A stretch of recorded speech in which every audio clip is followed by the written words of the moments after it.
So yan mga idol, nakikabit na nga natin tong gulong for tomorrow. At narito na tayo sa gasolinahan sa may Kumun, sa may Bilix Station ng gasolinahan. What? Ayan nga pala mga idol, at tayo ay nagfo-full tank dahil nga tayo ay mayroong pupuntahan na mahalagang importante mga idol. So, nagpagas na ako dito at tayo nga ay may lakad for today's video. Yan, maulang panahon mga idol, malamig. So yun nga mga idol, at yan, kinabukasan na nga talaga ito at tayo nga ay pag-warabis na, kaya tayo nagpagas muna dito at baka tayo maigan sa daan, ay medyo malayo-layo pupuntahan natin. Hindi totoo yan. Bola lang yan.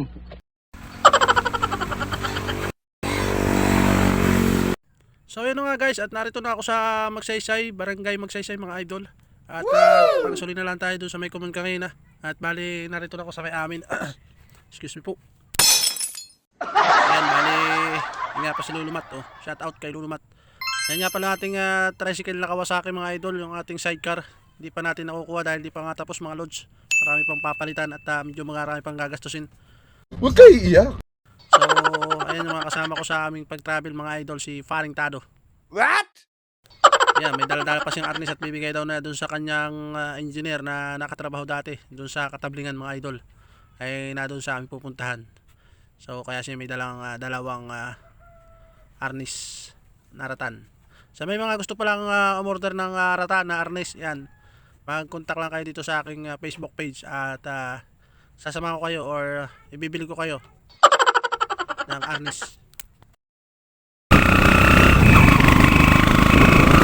So yun mga idol, at nag-alis na kami doon sa Barangay Magsaysay, pero Barangay Magsaysay pa rin naman ito. Yun guys, bali narito tayo sa lumihan ng ano ito? Kuweba. Kuweba. Yung barangay yun, Alagay. Santa Maria Laguna eh. Ayun guys, narito tayo sa Santa Maria Laguna sa Kuweba. At tayo maglolomi muna guys. At malamig. Kanya pala ating barako to. Mamaya doon sa may overlooking doon ba ganda? Ayun guys, naka-court ng Kuweba. What? Maraming naglolomi guys. Pila yung ating order. Ayan. Dami. So maglolomi muna kami dito. Tanghali na mga guys. Mamaya tayo mag-update dun sa ating lomi.